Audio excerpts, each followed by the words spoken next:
Okay, good morning, everyone. Good morning. So it's nice to be here today in this bright sunny day. It's actually going to be 27 degrees today. Woohoo. So it's going to be warm finally again. Hopefully it's going to stay like that. So we're all glad to have you all here, and welcome to everybody who's following with us over the internet. Just reminding for the people on the internet, as always, we're going to have Marco today that will be able to read your comments, or if you have any questions, you can always send to us through the chat over the internet. And we also going to start with our initial reading and our initial prayer that's going to be done by Paul for us. And then after, we're going to have our lecture from Marcos Diclei. Okay. Diclei, sorry, it's too many Marcos.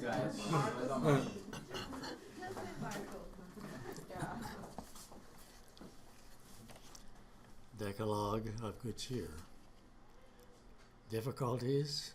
Do not waste time with lamentations. Work. Criticisms? Never be upset by them. Make the most of those that are useful. Incomprehensions? Do not try to make them greater through your demands and laments. Make your own way easy. Intrigues? Do not give them shelter. Cast enlightenment through your charitable behavior. Persecutions, never pay them back. Forgive and forget them. Slander, never become furious when evil attacks. Always serve. Sadness, keep away from any disposition towards depression. Pray, embracing your own duties. Disillusions, why blame others for our mistakes? Go forward, giving to the world and to life the best you can. Illness, avoid irritation and nonconformity. Think about the benefits that the temporary body's suffering bring to eternal soul. Failures, do not believe in defeats. Remember that by the blessing of God, you are now at your best time, today wherein you can smile and start again, to renew yourself by means of many resources.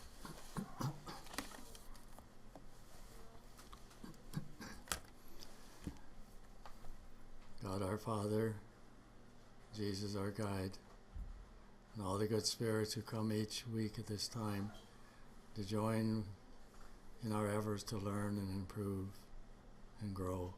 May we join together today with all of us here, hearing again and anew the words of inspiration, the words of life as given by our speaker today, so that we may go forth and not only feel within us, but show to those we meet in the days ahead the growth that we have received from your blessings today.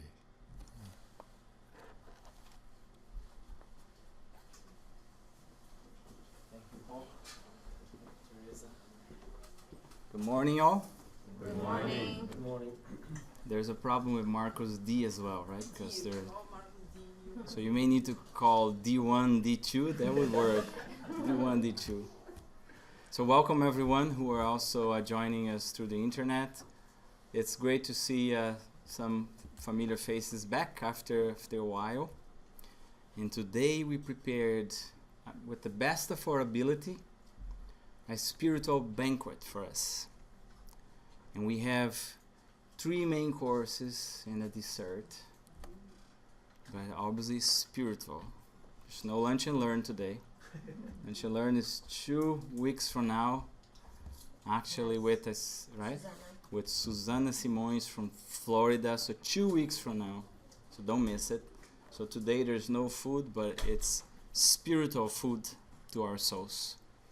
This month is the month that we have been studying about Emmanuel. So I have a picture over there on the screen, painted by someone very talented. I wouldn't be even close to draw, the door at least. And Emmanuel is the tall guy standing. Obviously, he is spirit discarnated on that picture. And you have Chico Xavier sitting, reading maybe the gospel. Can read it from here. So Emmanuel, if you follow the previous lecture this month, is the spiritual mentor of Chico when he was here incarnated with us. There are dozens and hundreds of books from Emmanuel, psychographic by Chico Xavier. Some are beautiful novels. Bless you, Angie. So we had a lecture actually about one of them 2,000 years ago, 2 weeks ago, I think, 2 weeks ago. But there are many that are related to messages, inspiring messages. And what we did today was to pick some of those messages specifically from a book called Courage. And I love that book because actually Paul just read... Did you have the book? Paul just read one lesson from the book, Courage. And actually, there are many spirits who write through Chico Xavier from this book, but Emmanuel has many messages, right? So what Paul read actually for us, it's a kind of a summary of what we are going to discuss today, right? We decided to pick this conversation because it is part of our daily lives. The struggles that we go in everyday lives that sometimes only us know in terms of incarnated, right? Our guardian angels, all those who are assisting us in the spiritual realm, they are very aware of our challenges. But sometimes we are so alone with many of them. And forgive me if I sound presumptuous here, but I see Emmanuel as a guide to all of us, as an older brother, much wiser, that we can consult with our struggles and listen to him and do our best to put in practice, because we know it's difficult, right? It's easy to say, I'm a Christian, I'm a Spiritist, but really to live that in our daily lives when things are hard and difficult, it's very tough. So it's easy to say, difficult to do. So Emmanuel can be, to all of us, that older brother that we can consult. And that's how it feels when we read anything from him. So if any of you have a chance yet to read anything from Emmanuel, get used to read some of his books, some of his messages. There's many stuff on the internet. We have many books here for sale, for even borrowing in our library. So without further ado, with this introduction about Emmanuel, one of the things that he told, actually the first thing he told Chico Xavier when he met him for the first time, he asked for 3 things. Anyone remember? Discipline. Yeah, Denise, you guys said discipline. That's why Chico needed to be at service to Jesus and work with Emmanuel. And the second is discipline. And the third was discipline. So it is at no surprise that Emmanuel, in this very book, and this caught my eye, he said, let us improve ourselves recognizing that discipline precedes spontaneity. And this is so important for us, especially what's in white over there. Discipline precedes spontaneity. What does he mean with that? Anyone wants to give it a shot? And why does he say to Chico 3 times? It's because for us, in order to change ourselves, we cannot do this in one day to the other. No one becomes an angel from one day to the other. Even the fact that we discarnate, we passed away, we don't become seraphims and angels, we don't receive an harp to play as we used to think, right? Not very long ago. It takes a lot of effort to acquire new habits and get rid of old habits. And what is a habit? It's something that's so ingrained on us that we don't need to think about it anymore. We just do it. It's like driving a car. Whoever drive and remember the first time you tried to drive a car, not those automatic cars that we have here, those in Brazil that you need to change the gear, right? You don't know if you press the pedal, if you see where you're going, or if you change the gear. So it's very hard because you are thinking about every single movement. But after a while, and practicing and making mistakes and listening right, it gets automatic. You don't even think, you don't look, you just move, change the gear, and you're done, right? So that's why the first thing, and if there's one thing that you are going to remember from anything we are going to talk today, I would like that we take away this at home. Why? Because I bet every single one of us here, in one moment or another in life, we try to change something on us and we failed. And then we blamed ourselves and we feel miserable. We feel incompetent, unable to do anything right because we tried and we couldn't do it. Whatever it is. Waking up earlier, diet, stop smoking, studying something, reading, or even being awake at the Spiritist meeting. And we feel miserable. This is so important because Emmanuel is actually telling us, hey, don't expect that you are going to be able to do this tomorrow or next week or even in this life. Maybe we need many lives to get rid of something that we have been trying to. So if there's one thing to take away this. Right? We are here to improve ourselves. That's the main thing for us in this life, actually.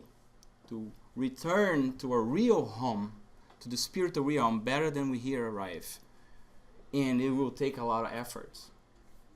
I used to finish my year making a list for the next year, right? The famous New Year's resolutions. And I probably had 20, 30 things.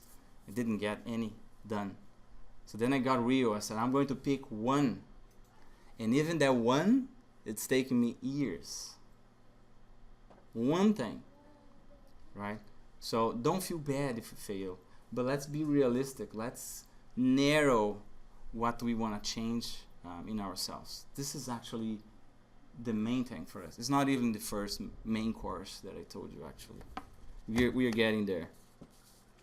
Are we good? Is that clear for everyone? Okay. This is actually very connected with the process of education. So we hear in numerous times from Paul of Tarsus, and Emmanuel bring this a lot. The inner battle. It's our desire to get rid of an old habit, right, and acquire a new one. And at the same time, we miss the old one because we like it. We have been doing that for centuries, right? Gossiping, stealing, criticizing, complaining, whatever it is, right? Judging. That's on my list, my faves that I'm trying to scratch. So that's the inner battle. That's the invitation. And you probably remember Paul saying that he fought the good battle, right? I think in Timothy, right before he passed away. He say, I'm done. I fought the good battle, and that's the inner battle here. He was not fighting with anyone trying to kill or defend himself. It's an inner battle. And that's the mission of every single one of us Christians, right? And this battle, I missed a slide here, but this battle actually leads to that education process.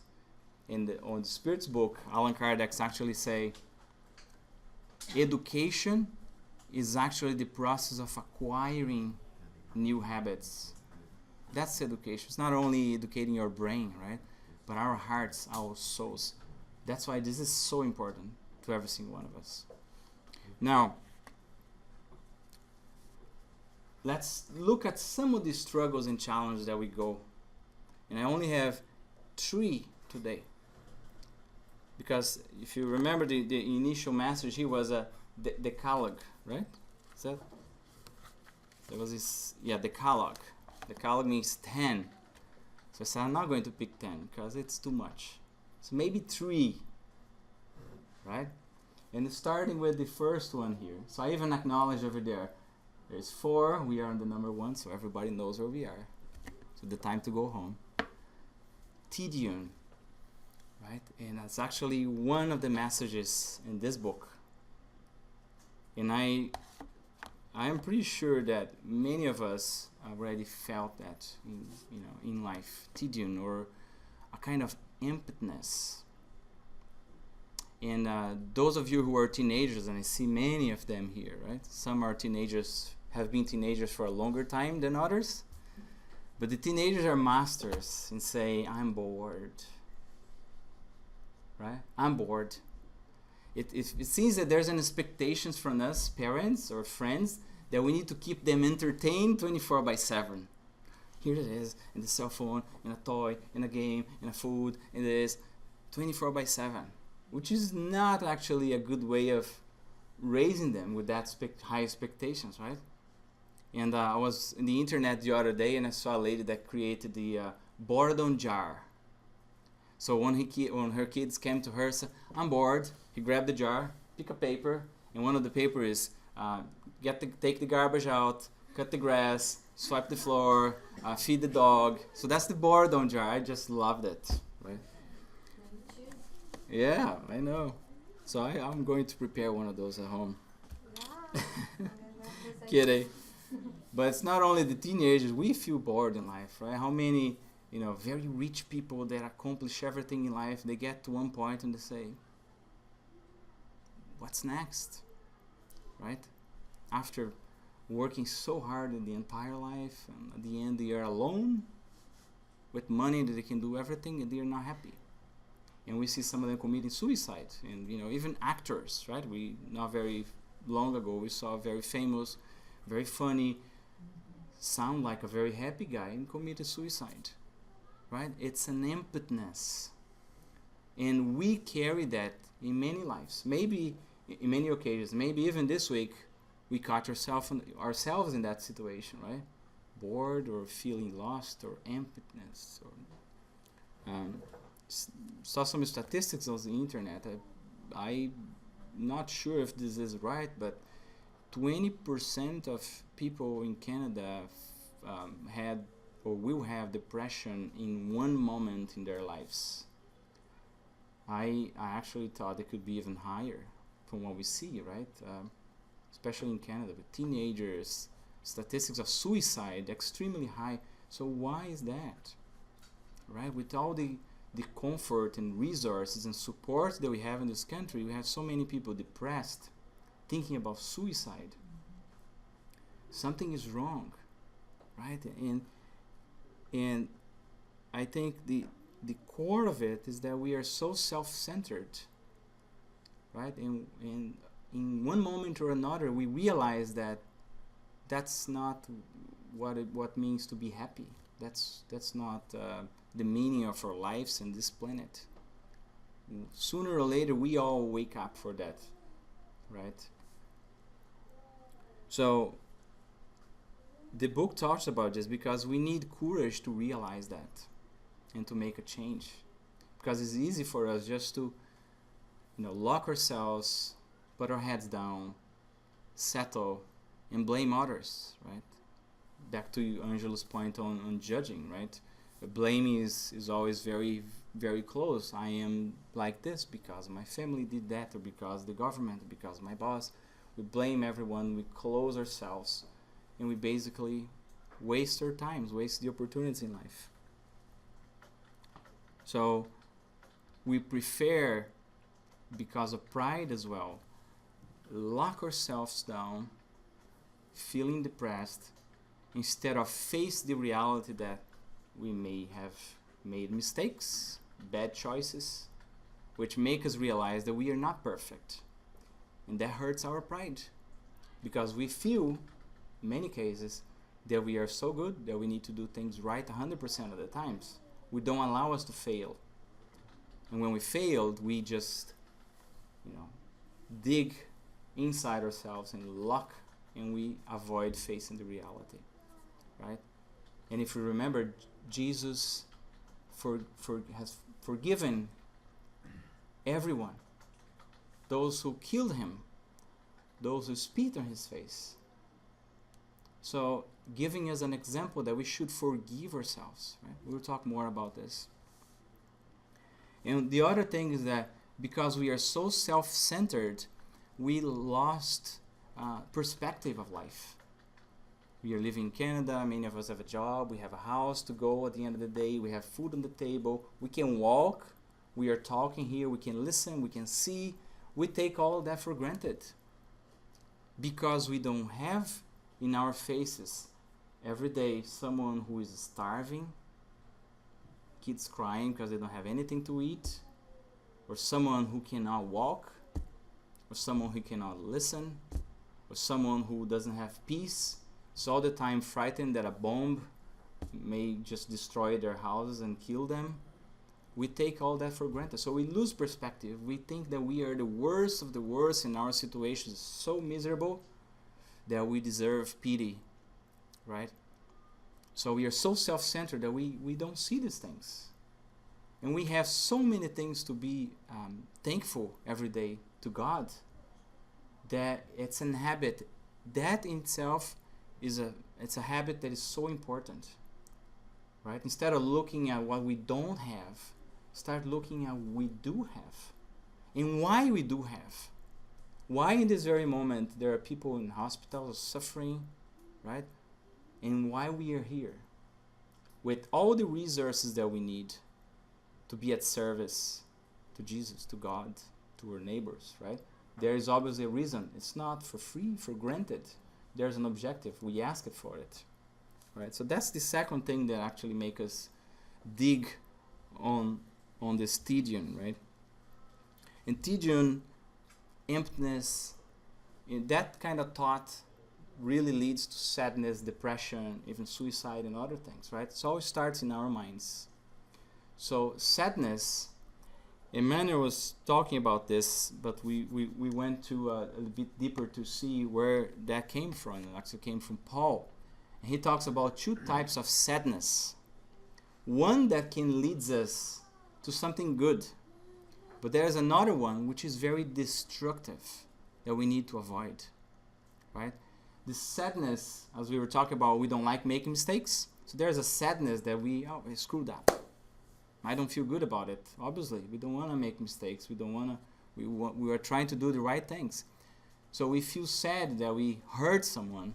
We repent, and that is something that leads to salvation. Not the salvation that we understand. That here's your ticket to heaven.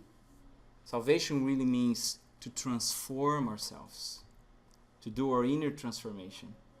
That is salvation, right? So that sadness, that is actually a regret that drives action, that is a positive sadness. As long as we don't get stuck to it, we move on, right? Dust ourselves off and move on.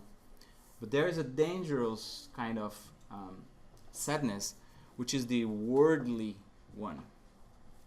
That is the one that doesn't have a perspective of transformation, that doesn't have a perspective that I cannot go back and change what I have done, but I can start today, forgive myself, give myself the permission to forgive myself, and start again. Avoid it again. So that sadness that doesn't allow us to forgive ourselves and keep that movie in our minds day in, day out, that is a dangerous one. That doesn't lead to any good, right? And if any of you actually went to a situation that we regret, we felt really bad about it, and we keep playing that, you probably realize that your heartbeat changes, your adrenaline changes, sometimes you sweat, your hands sweat, you shake, your emotions drive physical reactions. So even create sickness in our bodies, right? So this is very serious. That's why instead of helping, that leads us to sickness. And sometimes we become sick not because we have something to expire from a previous life. No, we create suffering right now.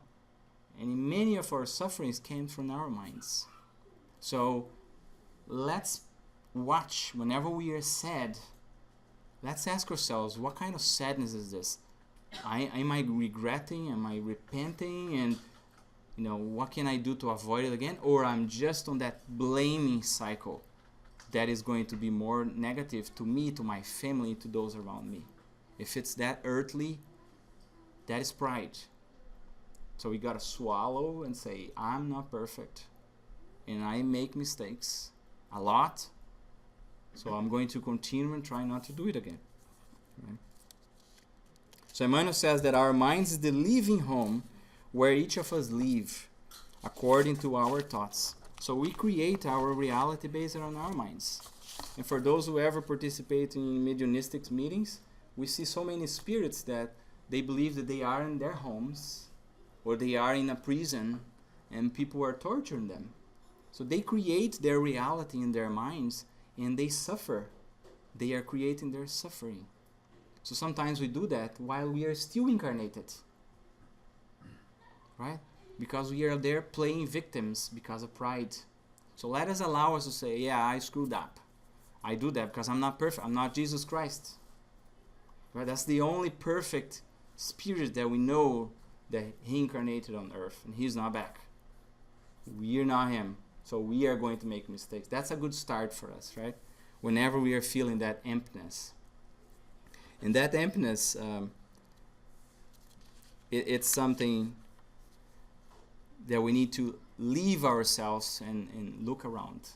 Look at others who are suffering more than us and try to help them. Now that connects to the next point. And this was something, I was curious one day that I saw Divaldo Franco receiving a psychographic from an Indian philosopher, Tagore. So I was just curious about who is Tagore. I was reading and I saw this message, which was very appropriate for this, right? And we had the expectation, especially when we are young, that life is joy. We are here to enjoy life, right? So he says, I slept and dreamed that life was joy. And then I awoke. One day everyone will awoke, like Paul woke up for his responsibilities as a Christian, right? I awoke and saw that life was service. I acted, and behold, and service was joy. So life indeed is joy. But not the joy that we think of being here for vacation, for the pleasures that we want. That's a signal that we are still evolving, right? That we still have expectations, very childish expectations, all of us. Right? We are still growing up spiritually. But once we start to realize that serving brings joy, then we start leaving behind that situation of emptiness because we feel meaning. I bet at least once in your lifetime, we all have done something good to someone. Doesn't feel good that you were useful to that person. Even borrowing a book that someone really loved. I really like this book and helped me a lot. Doesn't feel good when you do something like that, right? Or someone, is having a bad day and you have a conversation and someone says, "Oh, thank you for listening. You really helped me."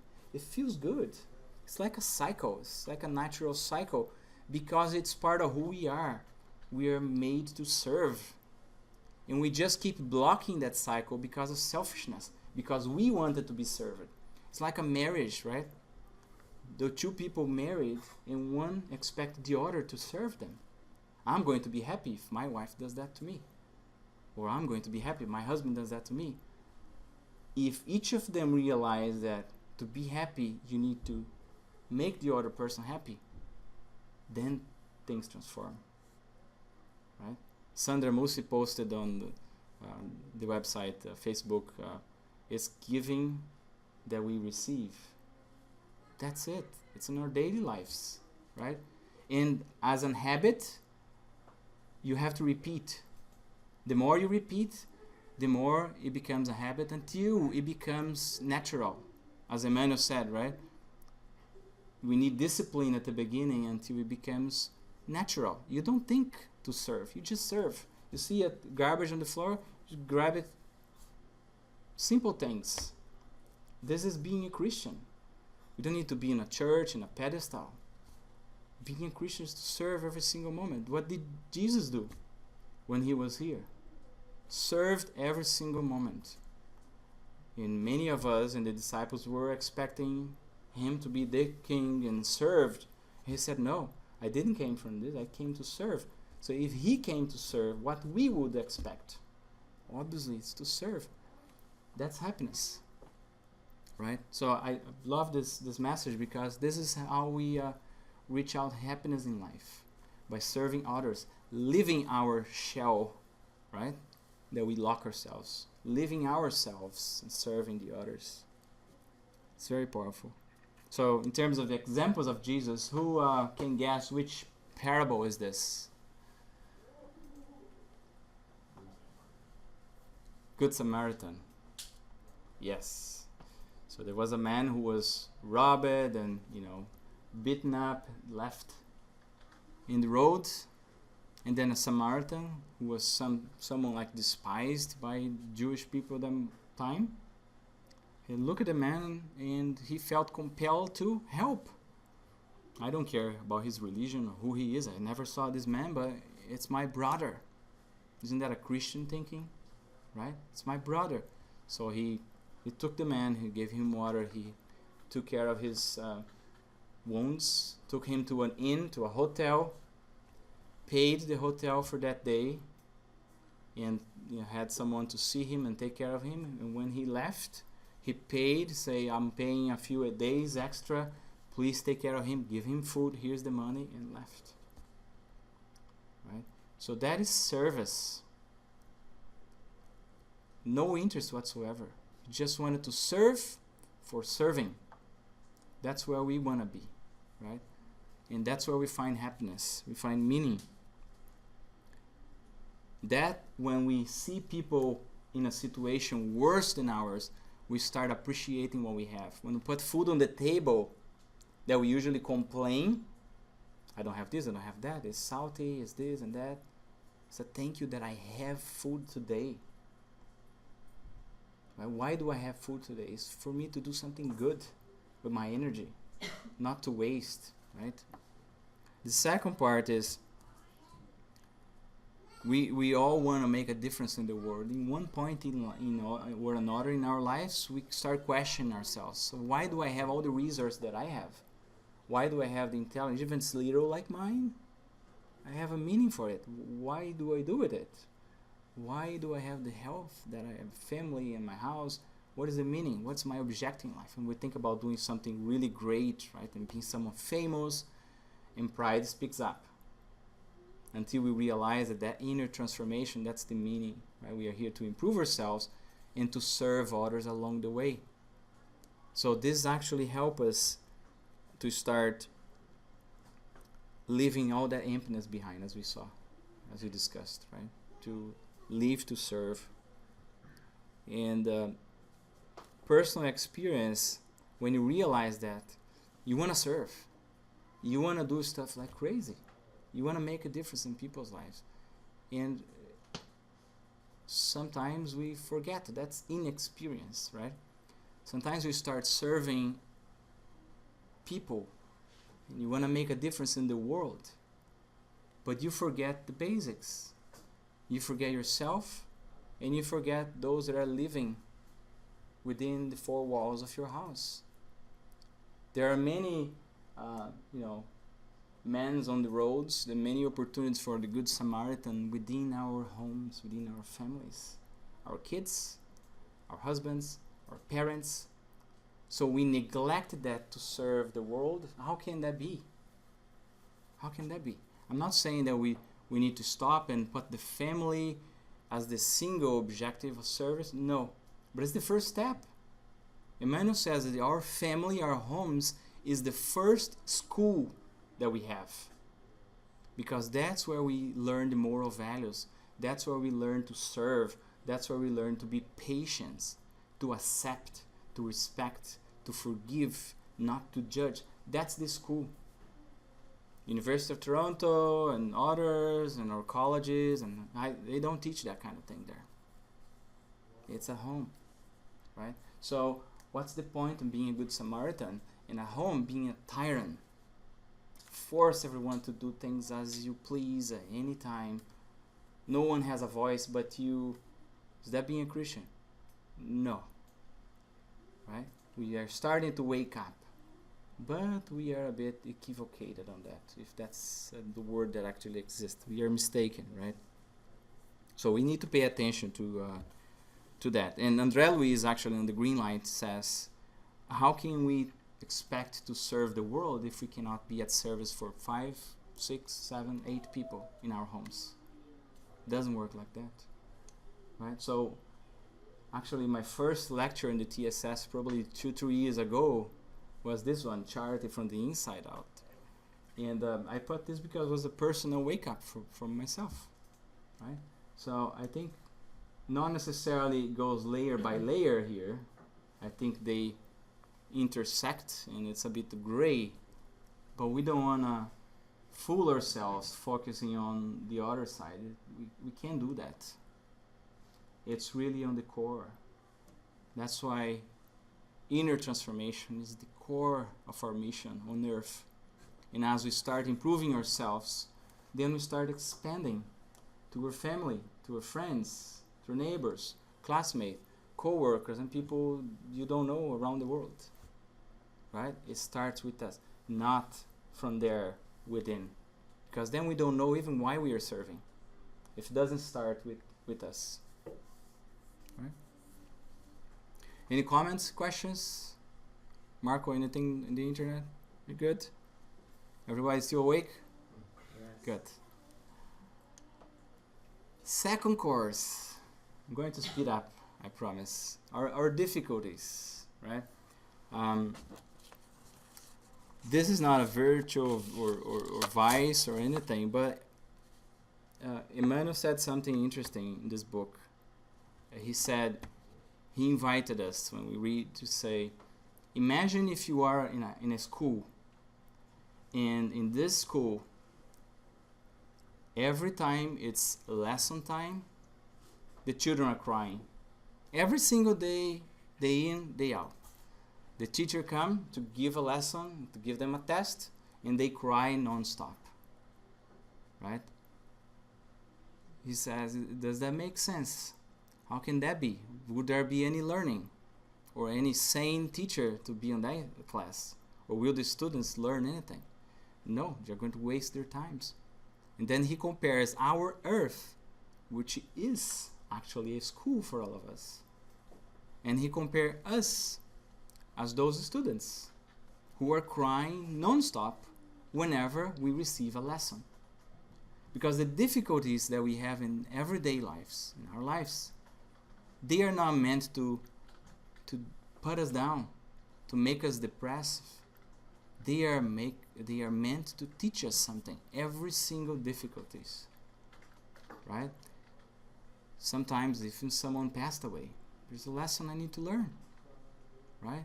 If I really want something and never get what I want in terms of material things, I may need to learn a lesson from that. Maybe that's not what it really matters to me, right? If I want that top job and I never get that top job, maybe there's a lesson, right?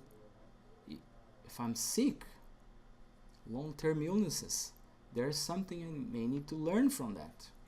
Nothing that God presents to us, because everything that happens in life, it's under the government of the law of God. It's allowed, it's planned, nothing is by accident. So if it's happening, it's for our goodness. What happens is not always we understand that. Sometimes we don't understand in this incarnation. Maybe it will take a few incarnations for us to understand. Like a medicine that is very bitter, that the children don't want to take, and even us. Or the shots, we don't like it. It's painful, it hurts, it makes us dizzy, but it's for our own goodness. So our sufferings in life are like that, right? And Emmanuel really encourages us when we are suffering, when we have difficulties, that we should not focus on the negative aspect only. We should look beyond. We should try to see what is the lesson that I need to learn from it. Because as a children in a decent school system, if they don't pass that test, what happens? They keep in the same class. They are growing 14, they growing beard, and the kids are coming with their lunch bags, and there are big guys in the class and the little kids are there. Why? Because I'm not learning my lesson. I'm not studying. So is life, so is our suffering. We'll keep repeating those lessons until we learn. So this is one of the most important questions for us when we are suffering. What is the learning? Right? And sometimes we think we know the answer. That's pride playing again. I know what's going on. It's me, it's my body, it's my life. I know. And sometimes we are so blind that we don't see a thing. Right? We need that humbleness to talk to our guardian angels and say, listen, I have no idea what's going on. I need help. And pray. And sometimes it's so hard for us to pray. The pride is so strong that, we don't even dare to pray, to ask anything, because we feel that we are self-sufficient. And again, everything comes to that inner point, right? And we blame everybody. We blame the government, we blame the wives, we blame the husbands, we blame the children, we blame the neighbors, to Angelo's point. But we never look at ourselves and say, yeah, I think I need to change, not the others. Right? And that's the core point, actually. Emmanuel, as he was direct with Chico Xavier about discipline, and we discussed about him being an older brother, and older brothers have a very open relationship. He's very candid. He's very direct. He doesn't sugarcoat. He tells us as it is. He tells us what we need. And he says every minute of complaining and lamentation, is there this word, lamentation? Sometimes I create English words based on my Portuguese. Some resonate with that. So he said every minute of lamentation, it's a minute wasted. It's a minute wasted. And sometimes we feel we are alone. Remember the whole point about being alone and empty and depression? Sometimes we feel I don't have friends. Why is that? Is it because of them? Or is it because every time I meet my friends, I'm complaining about pain, I'm complaining about the job, about the bills, about the neighbor, about my lack of sleep, about my parents? So who on earth wanted to be celebrating something, drinking vinegar, as Emmanuel says? Sometimes our friends want to be together. They have their struggles, right? They want to be together and share their thoughts. But we only want to talk about our problems, as if we were the only ones with problems on the planet Earth. And then we see ourselves alone, and we don't understand why. And because we are so self-sufficient, so perfectly good, it's never our fault. It's always our friends. So that's what Emmanuel wants us to see. He doesn't want us to feel depressed, but he wants to show us as it is, that sometimes, or many times, we would say, or he says, we create our difficulties. It wasn't meant because I have a karma, something says, an expiation. No, I'm creating that now. Right? If I'm smoking and I get cancer, it's not because I was supposed to have cancer. No, I am creating that now. Right? Just as an example. If I am alone, am I meant to be alone? Is there a problem? No, maybe I am creating that now. That's why asking those questions to ourselves, it's so important. Right? Our marriage is not going well. I have problems over there. Why? What can we do? What can I do? Right? Job, so difficult. I'm struggling with my job, with my boss. So is it really my boss? Is there anything that I can do? Do we have the humbleness to say how things are going? Is there anything I can improve? Is there anything you can tell me to be better? Right? Not only my boss, our team. If you have a team of people working for you, how can I help you better? I'm learning. I'm not perfect. Can you help me to better help you? Right? So lowering ourselves, it's always a benefit. We always gain with that. That's why Jesus says that when you go to a party, don't come to the first place, go to the last place. Right? And then if you are prepared, they will invite you to the first place. But don't expose yourself in a position that doesn't belong to you. Unfortunately, that's what we're still doing. There was actually a a passage about a farmer. He had a donkey, and the donkey fell into the pit, right? Very deep pit. And he looked and said, that's impossible. He tried for hours to pull the donkey out, and the donkey just whining and whining. And he said, this animal is going to die in a few hours. So to prevent that my other animals die, I'm going to just throw dirt, right? Soil and clothes. So the donkey is going to die anyway. So he started to dump. He took a shovel and started to shovel dirt into the pit, right? And a lot of work, obviously, hours on that. All of a sudden, he realized that the donkey just jumped out of the pit. And he said, what happened? And he looked back. The pit was almost covered, but he didn't realize that when he dumped a shovel of dirt and fell on the donkey just shook the dirt and stepped on top of it. Every time, dirt, she just removed it from him and stepped on top of it.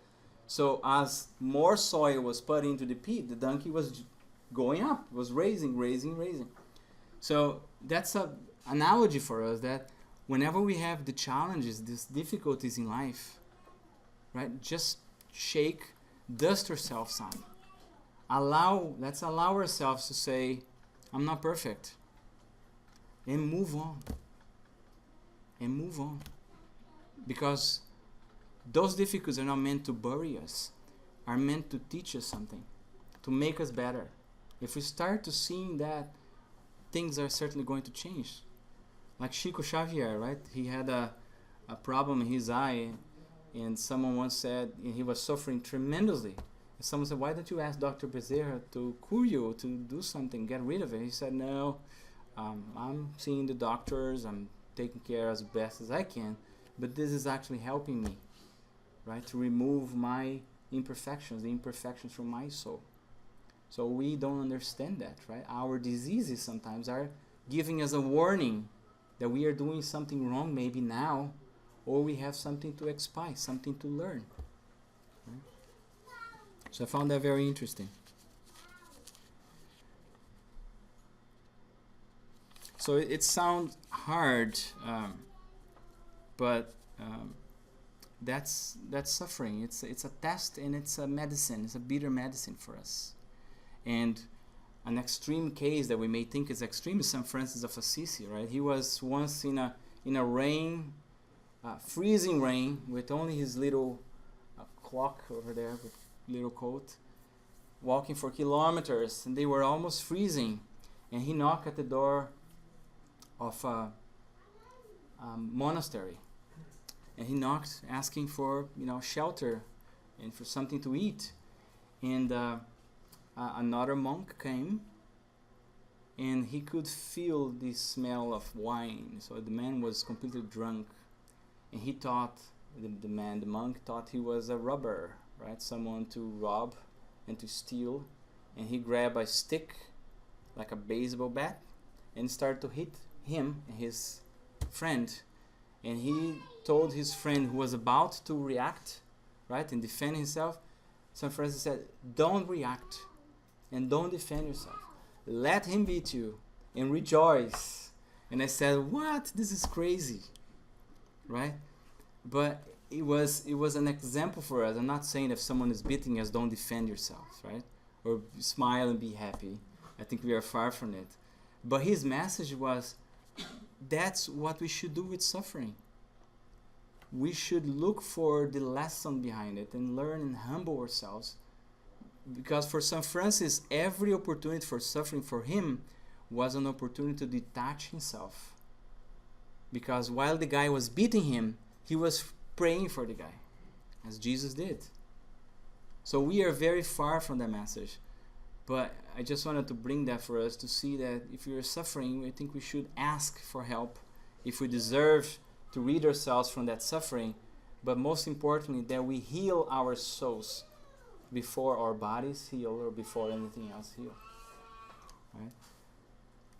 Emmanuel actually says, like St. Francis, love your crosses. We all have our crosses in our daily lives. We all have our struggles.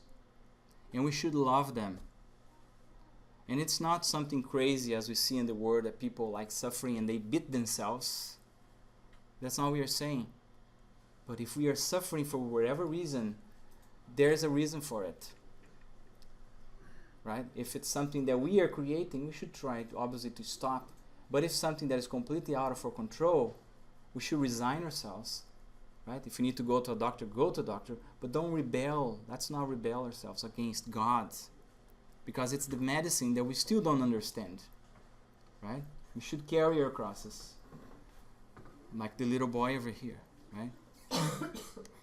And St. Francis, this is, I'm not going to read this, but that's the prayer of St. Francis, attributed to him, obviously. But we can see his message of living ourselves, living our selfishness, thinking to live for others, right? So this is a beautiful message, right? And I'll let you to take a quick look. But we always expect people to console us. And St. Francis' message is, may I think of consoling others before or even without expecting others to console me, right?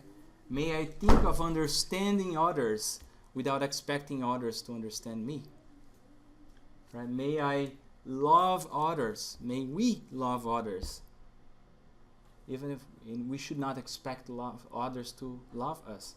Can you imagine if Jesus would expect everyone to love him? You love me first, and then I'll love you. We do that game, right? You first, and then I'll go. He just loved for love, right? Pardon, forgiveness, right? If you forgive me, then I'll forgive you.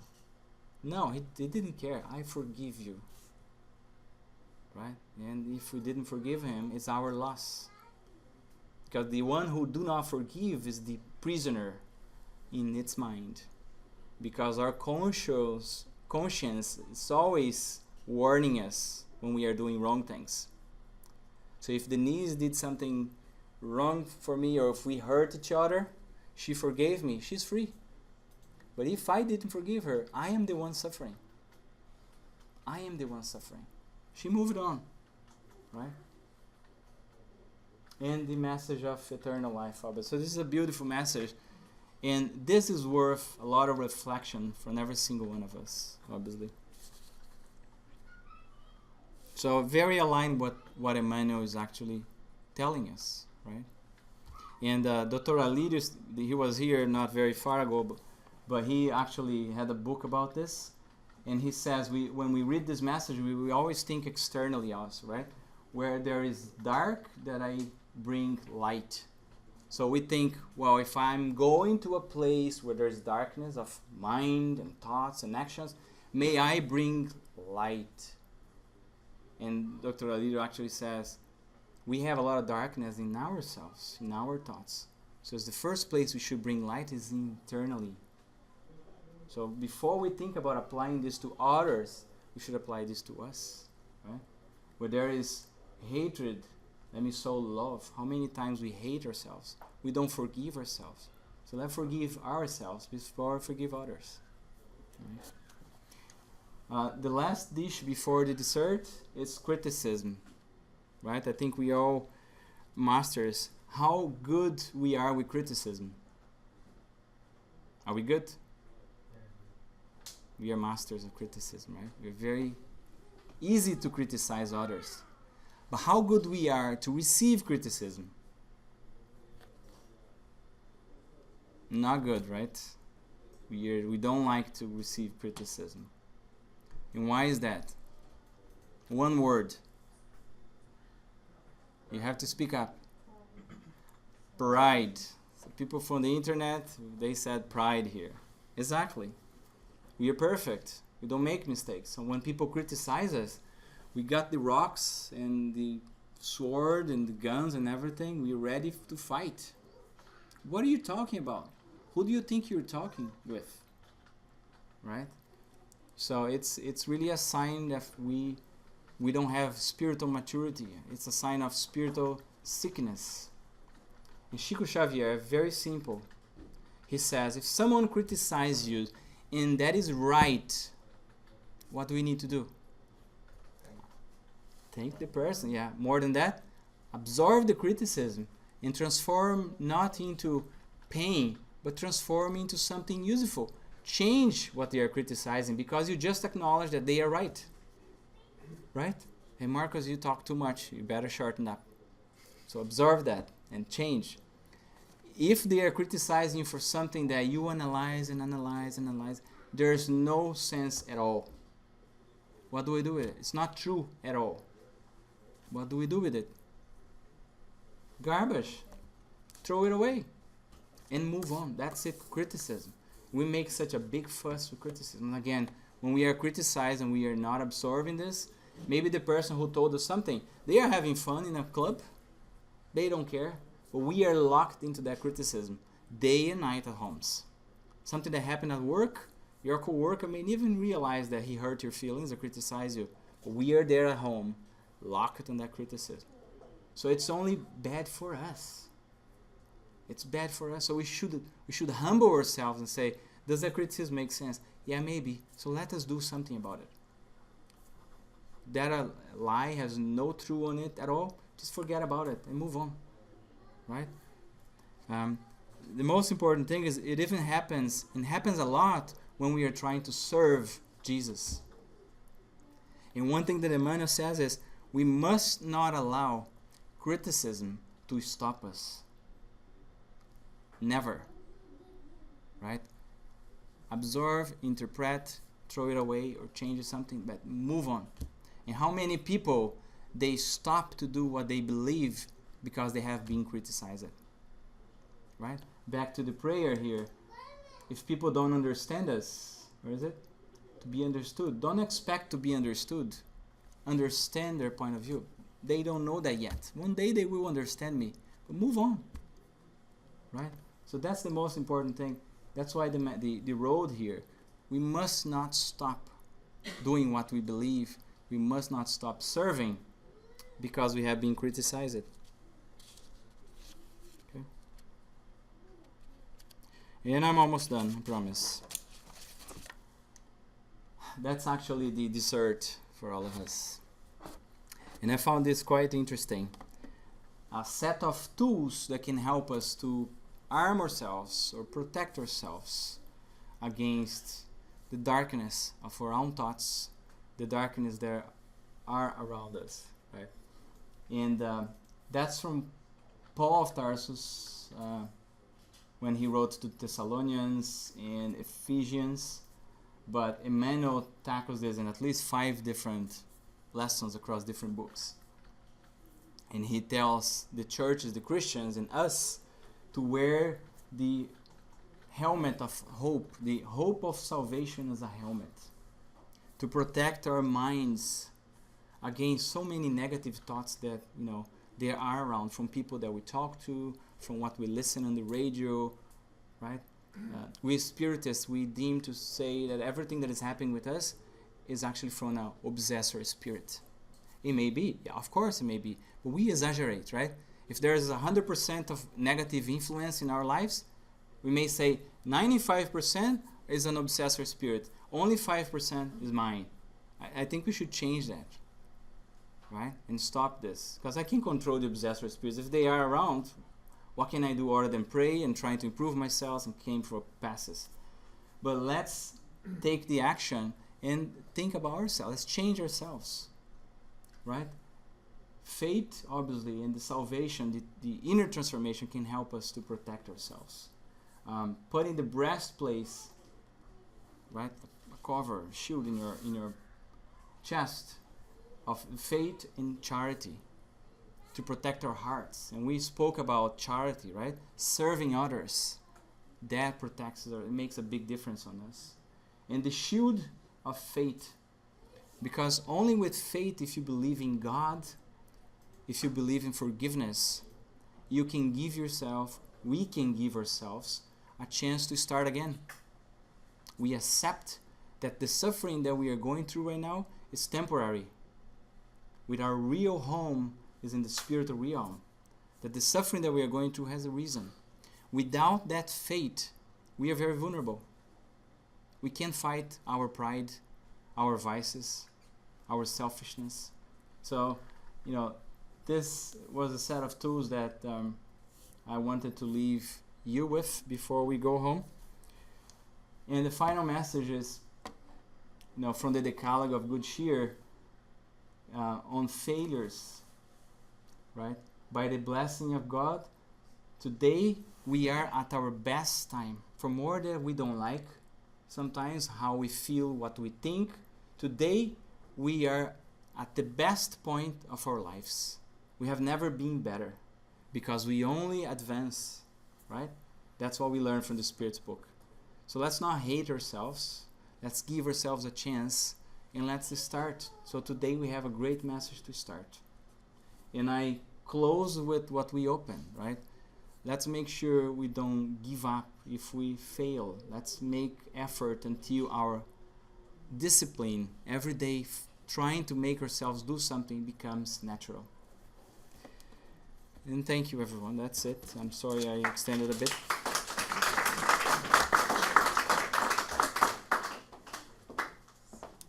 Marco. I guess we have a few minutes for any questions or comments, anything on the internet.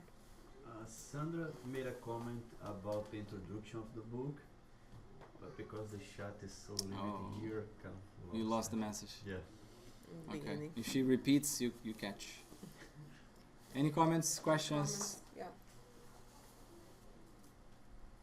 Okay. it was really good. I think it was very Thank you. clear and very good lecture. Thank you. Thank you, my dear. very much.